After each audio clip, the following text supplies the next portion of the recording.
បាទជំរាបសួរដៃរបស់សាកសពបានហែកលំហហើយបានស្រូបទាញយកកាបូបទុកអីវ៉ាន់បាទតែហៅថាកាបូបឈៀនខុនហ្នឹងបាទគឺនៅពេលហ្នឹងគឺកាបូបហ្នឹងវាហោះទៅតាមផ្លូវស្របជាមួយនឹងលីនដងក៏បានចាប់យកកាបូបហ្នឹងបាទហើយនៅពេលហ្នឹងលីនឡានធានក៏គេទាដែរមិនតែលីនដងក៏អត់ឲ្យទេបាទយើងដឹងហើយថាទូឯកប្រុសរបស់យើងគឺតាបាននិយាយឲ្យវិញទេបាទអញ្ចឹងនៅពេលហ្នឹងលីនឡានធានក៏ខឹងដែរប៉ុន្តែដោយគ្មានមធ្យោបាយគេក៏បានចេញទៅហើយលីនដងក៏បានរត់គេចប៉ុន្តែនៅពេលដែលគេបានធ្វើឲ្យលបឿនរបស់អណ្ដាតភ្លើងតូចដល់កម្រិតកម្ពស់រៀបចេញទៅបានស្រាប់តែពេលហ្នឹងសាកសពហ្នឹងក៏បានប្រើកម្លាំងធាតុបាទកម្លាំងធម្មពលយានហ្នឹងធ្វើជារបាំងដើម្បីបិទច្រកផ្លូវចេញហ្នឹងបាទហើយនៅពេលហ្នឹងគឺដល់ភាគរបស់យើងតបាទអញ្ចឹងឥឡូវយើងចូលមកកាន់សាច់រឿងរបស់យើងខ្យល់ព្យុះដែលក្រើបដណ្ដប់លើផ្ទៃមេឃបានបាក់បោកជារលកបន្ទាប់ពីរលកនៃខ្យល់បាក់បោកយ៉ាងខ្លាំងខណៈពេលដែលកម្លាំងធម្មពលយានដ៏គួរឲ្យភ័យខ្លាចបានហែកនៅវាលទំនាបខាងក្រោមក្រោមការមើលឃើញដ៏គួរឲ្យភ្ញាក់ផ្អើលនេះធ្វើឲ្យមានការភ័យខ្លាចពេញបេះដូងនៅក្នុងខ្យល់ព្យុះគ្រោងឆ្អឹងដ៏អាតកំបាំងបានបណ្ដែតយឺតនៅលើក្បែរនោះមិនឆ្ងាយពីលីនដងនៅពេលដែលគាត់សម្លឹងមើលគ្រោងឆ្អឹងពណ៌ប្រផេះនិងពន្លឺពណ៌ក្រហមភ្លឺចាំងក្នុងភ្នែករបស់វាលីនដងបានលាបទឹកមាត់មួយម៉ាត់ខណៈពេលដែលគាត់បានជំរុញធម្មពលយាននៅក្នុងខ្លួនរបស់គាត់ដល់កម្រិតកំណត់ខណៈដែលបច្ចេកទេសក្បាច់គុណលំពែងស្រកានាគបានបញ្ចេញពន្លឺក្នុងដៃរបស់គាត់បាទអញ្ចឹងបានន័យថាគាត់ត្រៀមបាទគាត់ត្រៀមខ្លួនក្នុងការប្រើវិជាគុណរបស់លំពែងស្រកានាគនឹងបាទសម្រែកអណ្ដាតភ្លើងតូចក៏ដឹងថាមាននេះជារឿងដែលគួរឲ្យរន្ធត់រំពេចនោះវាបញ្ចេញសម្លេងក្រហមតិចស្លាបពណ៌ឈាមនៅលើដងខ្លួនរបស់វាងើបឡើងបន្តិចបង្កើតជារបាំងការពារលីនដងនៅពីក្រោយវាតែយើងគួរធ្វើអ្វីឥឡូវនេះស្បែកក្បាលរបស់លីនដងមានសភាពស្ពឹកនៅពេលដែលគាត់បានសួរបិសាចស្កាដែលនៅលើស្មារបស់គាត់វាហាក់ដូចជាគ្មានផ្លូវដើម្បីគេចចេញពីនៅពេលនេះទេប្រសិនបើពិតជាមិនអាចទៅរួចចូលបោះកាបូបផ្ទុកអីវ៉ាន់នោះចោលជាមុនសិនបិសាចស្កាបានឆ្លើយតបដោយមិនដឹងខ្លួនសត្វស្កាដ៏ល្ងងខ្លៅអ្នកតែងតែអួតថាអ្នកខ្លាំងអស្ចារ្យប៉ុណ្ណាយ៉ាងហោចណាស់អ្នកអាចមានប្រយោជន៍បន្តិចនៅពេលដែលសំខាន់បែបនេះលីនដងក្រវីថ្មិញហើយឆ្លើយតបពេលលើដូច្នេះបិសាចស្កាមិនអាចជួយអ្វីបានឡើយប៉ុន្តែគាត់មានអារម្មណ៍ថាអៀនខ្មាស់បន្តិចព្រះអើយសាកសពនេះមិនមែនជាសត្រូវធម្មតានោះទេនៅពេលដែលខ្ញុំដល់ចំណុចកម្ពូលរបស់ខ្ញុំបាទអញ្ចឹងកន្លែងហ្នឹងគឺគាត់បានព្រះអង្គគាត់និយាយតទេបាទពេលឮថាបរិសម្នាក់នេះនឹងនិយាយអំពីពេលដែលគាត់ស្ថិតនៅក្នុងកម្ពូលរបស់គាត់ម្ដងទៀតលីនដងមិនអាចជួយអ្វីបានឡើយពលគឺនិយាយមិនចេញតែម្ដងដៃរបស់គាត់បានចាប់លំពែងស្រកានាគយ៉ាងណែនក្នុងដៃរបស់គាត់ខ្ជិលខ្ជាយពាក្យអ្វីដែលមិនចាំបាច់ចំពោះមិត្តម្នាក់នោះទៀតហើយបើទោះបីជាគាត់បោះចោលកាបូបឈានខូនឥឡូវនេះក៏ដោយក៏គ្រោងឆ្អឹងដ៏អាតកំបាំងនេះនៅតែមិនងាយអនុញ្ញាតឲ្យគាត់ទៅនោះទេបើអញ្ចឹងគាត់អាចតែបញ្ចេញកម្លាំងរបស់គាត់ឲ្យអស់ពីសមត្ថភាពប៉ុណ្ណោះហេជប់ធ្វើដូចជាឪពុកម្ដាយរបស់អ្នកស្លាប់ទៅទោះបីជាលោកតាបិសាចស្កានេះមិនអាចឈ្នះសាកសពអាក្រក់នេះក៏ដោយការរត់គេចនឹងនាំអ្នកទៅជាមួយគឺនៅតែអាចធ្វើបានទោះបីជាតម្លៃនឹងខ្ពស់យ៉ាងខ្លាំងក៏ដោយបិសាចស្កាតូចញញឹមហើយនិយាយយ៉ាងអស់សង្ឃឹមខ្ញុំក៏សង្ឃឹមដូច្នេះចុះឥឡូវនេះលីនដងមិនមានកម្រងដាក់ក្តីសង្ឃឹមរបស់គាត់ទៅលើអ្នកដែលមិនគួរឲ្យទុកចិត្តនោះទេការក្រឡេកមើលរបស់គាត់ត្រូវបានផ្ដោតយ៉ាងតឹងរឹងលើគ្រោងឆ្អឹងដ៏អាតកំបាំងអំពីអំណាចយានដែលស្រាប់តែប្រែជាហិង្សានៅលើរាងកាយរបស់វាគាត់បានដឹងថាសាកសពដ៏អាក្រក់នេះបានរៀបនឹងធ្វើចលនាចោលនឹងត្រូវសម្លាប់ដោយគ្មានការលើកលែងទោសគ្រោងឆ្អឹងដ៏អាតកំបាំងបានឈរលើកំពូលនៃព្យុះខណៈដែលភ្នែករបស់វាភ្លឺដោយពន្លឺពណ៌ក្រហមសំឡេងគ្រុតគ្រៀតដ៏ពិសេសមួយបានសាយភាយចេញពីមាត់របស់វាយឺតសំឡេងហាក់ដូចជានាំមកនៅចេតនាសម្លាប់គ្មានទីបញ្ចប់ដែលអាចផ្លាស់ប្ដូរសូម្បីតែពណ៌នៃផែនដី ពេលសំឡេងក្រូតក្រៀតបានបន្លឺឡើងដៃប្រផេះរបស់គ្រូឆ្អឹងដ៏អាចកំបាំងបានលូកចេញភ្លាមនោះកម្លាំងធម្មពលយាននៃដីបានហក់ឡើងហើយពិតជាបានបង្រួបបង្រួមដោយផ្ទាល់ទៅជាដៃឆ្អឹងនៃធម្មពលយានដ៏ធំសម្បើមនៅលើអាកាសដៃឆ្អឹងនេះបានទះចុះក្រោមពីខ្យល់ព្យុះភ្លាមហើយទះសម្ដៅទៅលើលីនដុងភ្លាមជាមួយនឹងធម្មពលរបស់វាសូម្បីតែភ្នំមួយនឹងត្រូវបានបែកខ្ទេចខ្ទីភ្លាមដែរបាទអញ្ចឹងកន្លែងហ្នឹងគឺបានន័យថាសាកសពហ្នឹងគេបានបង្រួបបង្រួមធម្មពលយានទៅជាដៃឆ្អឹងបាទដ៏ធំមួយហើយវាយទៅលើលីនដុងនៅចំពោះមុខការវាយប្រហារនេះរូបរាងស្លេកបានលេចឡើងនៅលើមុខរបស់លីនដុងមួយរំពេចនោះពន្លឺដ៏កាចសាហាវមួយបានភ្លឺក្នុងភ្នែករបស់គាត់ដោយសារគាត់គ្មានផ្លូវកិច្ចចេញគាត់បានត្រឹមតែតស៊ូប៉ុណ្ណោះចាំមើលថាអ្នកយាមម្នាក់ដូចជាអ្នកមានសមត្ថភាពប៉ុណ្ណាលីនដុងបានស្រែកមួយសន្ទុះក្រោយមកដៃរបស់គាត់ស្រាប់តែបង្កើតត្រាជាច្រើនយ៉ាងខ្លាំងជាបន្តបន្ទាប់នៅពេលដែលការផ្សារភ្ជាប់បានផ្លាស់ប្ដូរធម្មពលយាននៅជុំវិញនោះស្រាប់តែពុះកញ្ជ្រោលយ៉ាងខ្លាំងរហូតតតែនៅជុំវិញធម្មពលយាននៃដីក៏បានផ្ដល់សញ្ញាថាត្រូវបានទាញចូលផងដែរប៊ូមរលកនៃធម្មពលយានមកពីដីដ៏ចម្លែកបានប្រមូលផ្ដុំគ្នានៅជុំវិញលីនដុងដោយភាពវឹកវរដោយបញ្ចេញនៅរស្មីដ៏មានឥទ្ធិពលអ្វីដែលគួរឲ្យភ្ញាក់ផ្អើលនោះគឺការប្រើអំណាចយានរបស់ផែនដីគឺជាសមត្ថភាពដែលអ្នកនៅក្នុងថ្នាក់ព្រះនិព្វានមានប៉ុណ្ណោះប៉ុន្តែឥឡូវនេះវាត្រូវបានធ្វើដោយលីនដុងដែលទើបនឹងឈានដល់ដំណាក់កាលនៃការបង្កើតកម្លាំងធាតុ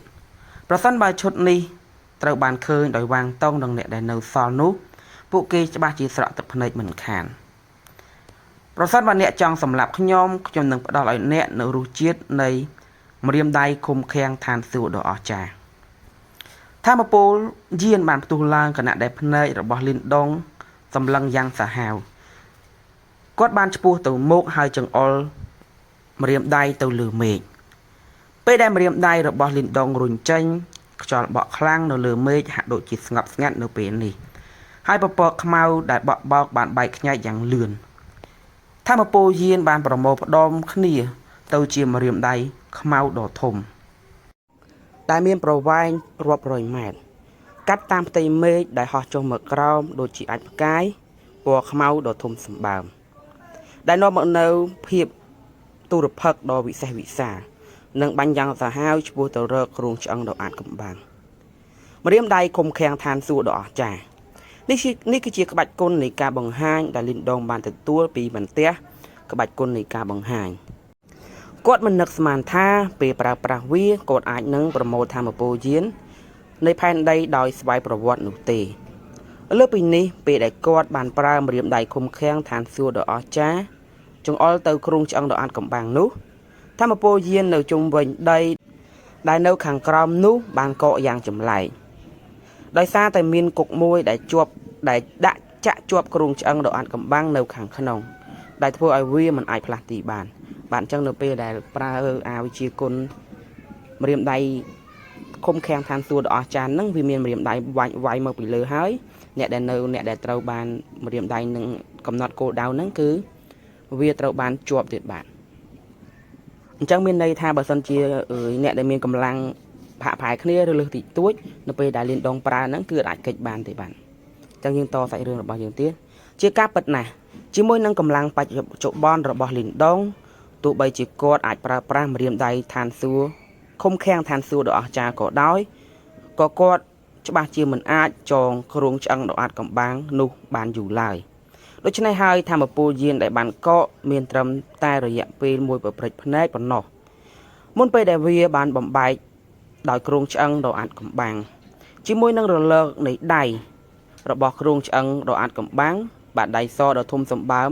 បានប៉ះទង្គិចជាមួយនឹងម្រាមដៃខ្មៅដ៏ធំសម្បើមដែលបណ្ដាលឲ្យមានសម្លេងផ្ទុះយ៉ាងខ្លាំងប៊ូមនៅពេលដែលម្រាមដៃនិងបាតដៃបានប៉ះគ្នាដីបានញាប់ភ្លាមខណៈពេលដែលព្យុះធម្មពលយានបានបាក់បោកមកគ្រប់ទីកន្លែងពពកខ្មៅនិងខ្យល់បក់ខ្លាំងនៅលើផ្ទៃមេឃត្រូវរលាយសាបសូន្យទាំងស្រុងក្នុងរយៈពេល ត្រឹមតែ1វិនាទីបាទអញ្ចឹងពពកខ្មៅនឹងព្យុះហ្នឹងគឺសាកសពហ្នឹងគឺគេពេលដែលទៅណាគឺតែងតែមានពពកនឹងព្យុះបាទគឺគេទៅជាមួយនឹងព្យុះទៅតាមគេរហូតបាទអាសាកសពហ្នឹង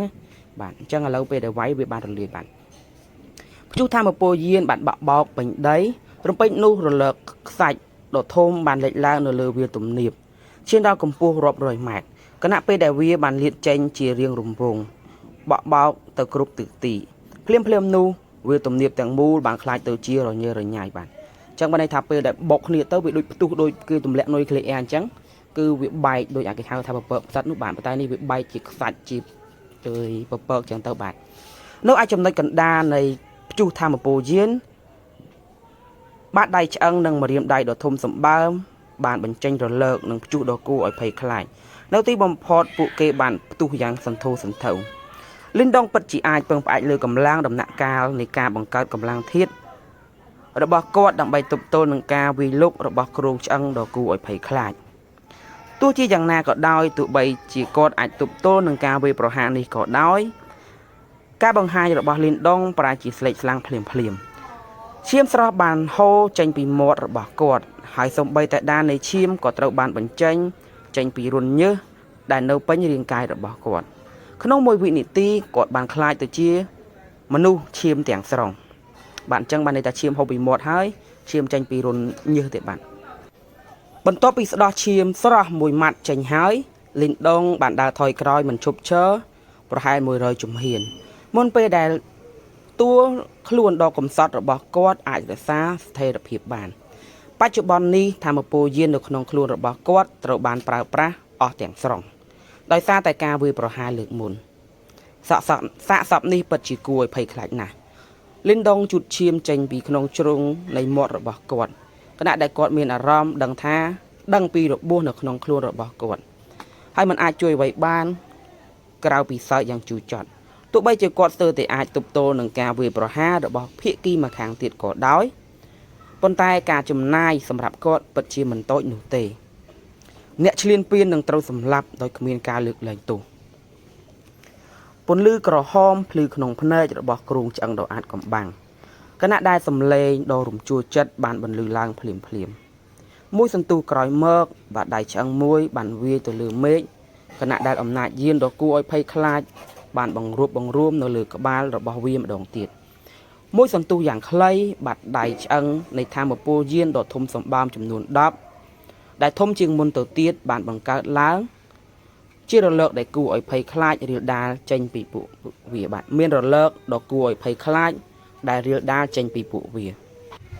ពេលឃើញទស្សនវិជ្ជានេះភ្នែករបស់លីនដុងប្រែជាងងឹតបន្តិច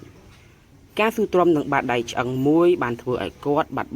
បង់ធម៌ពលទាំងអស់របស់គាត់ទៅហើយប្រឆាំងនឹង10របស់ពួកគេទំនងជាវាមិនមានសូម្បីតែឆ្អឹងរបស់គាត់ដែលនៅសេសសល់ក៏មិននៅសេសសល់ដែរអ្នកពិតជាមានចិត្តរឹងរូសពេកហើយពិតជាហ៊ានប្រឈមមុខនឹងសាកសពដ៏អាក្រក់នេះមែនបិសាចស្កាបានហក់ទៅលើស្មារបស់លីនដុងខណៈដែលអណ្ដាតភ្លើងតូចក៏បានលោតចេញហើយនឹងបានការពារលីនដុងនៅខាងមុខខណៈដែលវាបានបញ្ចេញសំឡេងក្រហមយ៉ាងក្តៅកគកទៅលើអណ្ដាតទៅលើគ្រោងឆ្អឹងដ៏អាចកំបាំងតើយើងត្រូវធ្វើអ្វីឥឡូវនេះលីនដុងស្រូបចូលខ្យល់យ៉ាងជ្រៅនៅក្នុងមាត់របស់គាត់នេះពិតជាពេលវេលាមួយនៃជីវិតនិងសេចក្តីស្លាប់ប្រសិនបើគ្មានផ្លូវទៀតទេពួកគេទំនងជាស្លាប់នៅទីនេះសម្រាប់ចោះអ្នកនឹងមិនស្លាប់ទេបិសាចស្កាងក់ក្បាលរបស់វានៅក្នុងការក្រឡេកមើលរបស់វាមានការស្ទាក់ស្ទើរនិងការតស៊ូបន្តិចមួយសន្ទុះក្រោយមកទីបំផុតវាដកដង្ហើមធំពេលដែលវាលាតក្រញាំដៃទាំងពីររបស់វាហើយដាក់ទៅលើខ្លួនរបស់លីនដុងនិងអណ្ដាតភ្លើងតូចហាក់ដូចជាវាចង់ធ្វើអ្វីមួយប៊ូមស្នាមបាតដៃរបស់គ្រោងឆ្អឹងដ៏អាចកំបាំងបានធ្វើចលនាហើយភ្លាមបន្ទាប់ពីវាបានលាតបាតដៃឆ្អឹងរបស់វារំពេចនោះពិភពលោកបានផ្លាស់ប្ដូរពណ៌នៅពេលដែលបាតដៃឆ្អឹងដ៏ធំទាំង10បានគ្របដណ្ដប់លើមេឃបានទះចុះមកក្រោមទៅរកលីនដុងនៅក្រោមកម្រិតនៃការវាយប្រហារនេះលំហ1000ម៉ែត្រជុំវិញលីនដុងត្រូវបានបំផ្លាញទាំងស្រុងខណៈពេលដែលរាងកាយរបស់លីនដុងត្រូវបានធ្វើឲ្យមិនអាចផ្លាស់ទីបាន ដោយសារធម្មពលយានដ៏ឆ្កួតលីលានេះមិនមែនជាការប្រកួតក្នុងកម្រិតដូចគ្នានោះទេពេលគាត់សម្លឹងមើលបាតដៃឆ្អឹងដែលរីកយ៉ាងលឿនក្នុងភ្នែករបស់គាត់លីនដងបានស្រូបដង្ហើមចូលយ៉ាងជ្រៅឥឡូវនេះគាត់គ្រាន់តែចង់ដឹងថាតើបិសាចស្កាមានវិធីសាស្ត្រយ៉ាងណាឬក៏សំណល់នៃនិកាយបុរាណនឹងខ្លាចជាភ្នូររបស់គាត់នៅថ្ងៃនេះភ្នែករបស់បិសាចស្កាបានរួមតូចហើយសម្លឹងយ៉ាងតឹងរឹងទៅលើមេឃនៅក្រោមការលើកក្រញាំរបស់វាពន្លឺពណ៌ខ្មៅស្វាយមួយបានលេចចេញយ៉ាងលឿននៅក្នុងពន្លឺពណ៌ស្វាយនេះមានស្នាមពណ៌មាសស្វាយនៅពេលដែលពន្លឺពណ៌ស្វាយបានផ្ទុះឡើងភ្នែករបស់បិសាចស្កាបានប្រែទៅជាខ្មៅបន្តិចម្ដងបន្តិចម្ដងមនុស្សម្នាក់អាចប្រាប់បានថាឥឡូវនេះវាបានបង្ខំឲ្យបង្ហាញនៅអ្វីមួយពន្លឺពណ៌ស្វាយខ្មៅកាន់តែខ្លាំងឡើងនៅពេលដែលបាតដៃដែលពោពេញដោយអំណាចបំផ្លិចបំផ្លាញបានជិតមកដល់មុនពេលដែលវាបានចុះមកដល់វាទំនាបរាប់សិបម៉ែត្របានដួលរលំរួចទៅហើយហាក់ដូចជាវាខ្លាចជាអាងដ៏ធំសម្បើមមួយពន្លឺពណ៌ខ្មៅពណ៌ស្វាយបានរុំជុំវិញលីនដងនិងអណ្ដាតភ្លើងតូចយ៉ាងឆាប់រហ័សខណៈពេលដែលបិសាចស្ការៀបចំក្នុងការតស៊ូចុងក្រោយរបស់គាត់ប្រឆាំងនឹងគ្រូងឆ្អឹងដ៏អាត់កំបាំងនោះរលកដ៏ចម្លែកមួយបានលេចចេញពីរាងកាយរបស់លីនដងវីវដោយមានការផ្លាស់ប្ដូរភ្លាមនេះលីនដងមានទឹកមុខពោពេញដោយភាពតក់ស្លុតមុនពេលដែលគាត់អាចទទួលបានប្រាជ្ញារបស់គាត់ឡើងវិញស្រាប់តែមានពន្លឺខ្មៅចេញពីកាបូបផ្ទុកអីវ៉ាន់របស់គាត់ប្រែទៅជានិមិត្តសញ្ញាពណ៌ខ្មៅដែលអណ្ដែតលើក្បាលរបស់គាត់បាទអញ្ចឹងនៅក្នុងរឿងនេះគេថាពណ៌ខ្មៅបានប៉ុន្តែនៅក្នុង animation ដែលខ្ញុំដាក់ពីដំបូងហ្នឹងគឺពណ៌ស្វាយបាទដែលគេបានពីព្រឹត្តិការណ៍ផ្នែកពណ៌ខ្មៅដែលគាត់ជាមេបករបស់និកាយបុរាណពីមុនបាទប៊ូមនិមិត្តសញ្ញាពណ៌ខ្មៅបានអណ្ដែតយ៉ាងស្ងៀមស្ងាត់នៅលើក្បាលរបស់លីនដងដោយមិនបញ្ចេញធម្មពលអ្វីឡើយប៉ុន្តែបាតដៃទាំង10ដែលពោពេញដោយធម្មពលបំផ្លិចបំផ្លាញស្រាប់តែកកភ្លាមក្នុងពេលជាមួយគ្នានោះអំណាចយានដែលបានបះបោនិងបក់បោកនៅនឹងដីរួមជាមួយនឹងគ្រោងឆ្អឹងដ៏អាត់កំបាំងដែលអណ្ដែតនៅលើអាកាសបានកកនៅនឹងកន្លែងភ្លាមភ្នែករបស់គ្រោងឆ្អឹងដ៏អាត់កំបាំងបានមើលទៅលើនិមិត្តសញ្ញាពណ៌ខ្មៅដោយមានពន្លឺពណ៌ក្រហមដែលកំពុងឆាបឆេះក្នុងភ្នែករបស់វានៅទីបំផុតក្រោមការក្រឡេកមើលដ៏ភ្ញាក់ផ្អើលរបស់លីនដងវាបានអន់ចុះពីលើមេឃយឺតហើយលុតជង្គង់ទៅម្ខាងទៀតចំពោះទៅរកនិមិត្តសញ្ញាពណ៌ខ្មៅបាទអញ្ចឹងមកដល់កន្លែងនេះគឺមួយ chapter បានចប់ហើយខ្ញុំក៏ធ្វើការសង្ខេបមួយ chapter ទៀតបាទអញ្ចឹងនៅពេលដែលបន្ទាប់មកហ្នឹងគ្រូឆ្អឹងហ្នឹងក៏បានលុតជង្គង់ហើយបានស្រែកបាទព្រោះអីគេជាអ្នកដែលយាមហើយគេនឹកចាំដល់ម្ចាស់របស់គេដែលជាម្ចាស់របស់និមិត្តសញ្ញាពណ៌ខ្មៅហ្នឹងបាទហើយនៅពេលហ្នឹងគេក៏មានសតិរបស់គេឡើងវិញហើយភ្នែកក៏លែងទៅក្រហមបន្ទាប់មកទៀតសាកសពហ្នឹងក៏បានស្រូបយកកាបូបផ្ទុករបស់លីនដងបានកាបូបផ្ទុកអីវ៉ាន់របស់គាត់ហ្នឹងនៅពេលហ្នឹងលីនដងរៀងភ្ញាក់ផ្អើលដែរប៉ុន្តែគាត់អត់និយាយទេពួកអីគាត់អត់ហ៊ានមាត់ច្រើនទេដោយសារតែគាត់ដឹងថាគាត់អាចរស់រានបានដោយសារតែមាននិមិត្តសញ្ញាហ្នឹងបាទហើយបន្ទាប់មកទៀតសាកសពហ្នឹងក៏ប្រើធម្មពលយានទៅលើក្របថ្នាំព្រះនិព្វានដែលលីនដងបាននៅក្នុងកាបូបរបស់លីនដងហ្នឹងបន្ទាប់មកក៏មានសត្វល្អិតបាទសត្វល្អិតពណ៌ខ្មៅហើយបានហុយចេញមកនៅពេលហ្នឹងគឺហើយបន្ទាប់មកគឺបិសាចស្កាក៏បាននិយាយថាអានឹងគឺជាមន្តអាគមដែលនិកាយបុរាណបានធ្វើបើសិនជាអ្នកណាគេយកថ្នាំនឹងទៅប្រើប្រាស់គេអាចឡើងទៅកាន់ថ្នាក់ព្រះនិព្វានបានហើយនឹងប៉ះពាល់ដល់គេរហូតដល់ស្លាប់ទៀតអញ្ចឹងលីនដងក៏ភ័យដែរប៉ុន្តែគាត់មានអារម្មណ៍ថាអូគាត់រួចពីស្លាប់ហើយគាត់ក៏នឹកស្ដាយដែរបើសិនជាគាត់ឲ្យថ្នាំនឹងទៅលីនឡានធានប្រហែលជាល្អបាទហើយនៅពេលដែលបន្ទាប់មកសាកសពនឹងក៏បានស្រែកថាខ្ញុំនឹងនៅការពារនិកាយបុរាណទោះបីជាមានរឿងអ្វីកើតឡើងក៏ដោយបាទអញ្ចឹងបានន័យថាមនុស្សនៅក្នុងនិកាយបុរាណគឺគេស្រឡាញ់ទៅកាន់បកក៏ដូចជាក្រុមរបស់គេខ្លាំងមែនទែនបាទហើយបន្តមកទៀតលីនដងក៏បានចេញដំណើរពីក្នុងតំបន់នោះដោយជោគជ័យដោយអត់មានសាកសពរារាំងចឹងទៅហើយគោលដៅបន្ទាប់របស់គេគឺទីក្រុងរបស់អាយ៉ងរបស់ទីក្រុងដែលបកអាយ៉ងអាចកំបាំងនៅបាទអញ្ចឹងវីដេអូរបស់ខ្ញុំមានតែប៉ុណ្្នឹងទេហើយ បើសិនជាបងប្អូនចូលចិត្តដដែលគឺចុច like subscribe និងដាក់រូបកណ្ដឹងបាទសូមអរគុណសូមជម្រាបលាជួបគ្នាវីដេអូក្រោយ